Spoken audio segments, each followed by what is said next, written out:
घरों में मौजूद बच्चे बज़ाहिर तो आपके साथ हैं, लेकिन हकीकतन वो अगवा हो चुके हैं।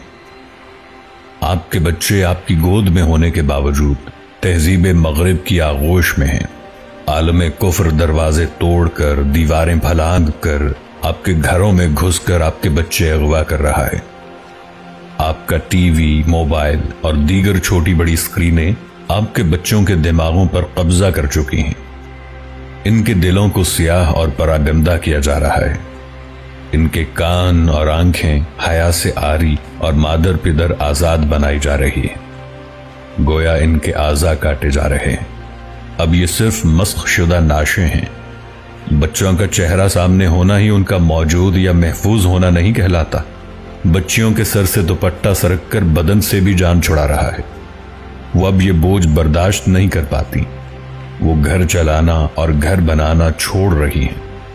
वो बाहर की दुनिया की असीर हो रही हैं और बच्चे होने के बावजूद माएं बे औलाद कर दी गई हैं। आज की बच्चियां कल की मां बनने के लायक नहीं छोड़ी जा रही। उन्हें ज़हनी और जिस्मानी तौर पर बांझ किया जा रहा है। हम बच्चों को अपनी जेबों से भारी फीसें दे देकर इस तहजीब के हवाले कर रहे हैं।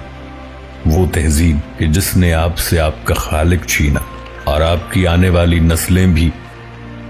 ये बच्चे नहीं, अगली नस्ल के वालिदैन अगवा हो रहे हैं। और ये अगवा शुदा बच्चे कल को किस तरह के माँ बाप होंगे, इसका तसव्वुर भी भयानक है।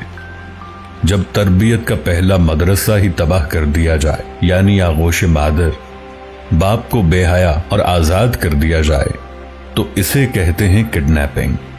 ये होते हैं असल मिसिंग पर्सन्स। जब नस्लें अगवा हो जाएं, जब किरदार मस्ख कर दिए जाएं, जब अफकार कुचल दिए जाएं, जब तहजीब ही मार दी जाए। जो नजरों के सामने होकर भी किसी और के पैरोकार हों तो फिक्र होनी चाहिए। ये फिक्र अभी कीजिए और जान रखिए कि जो आपके पास है वो आपके साथ नहीं।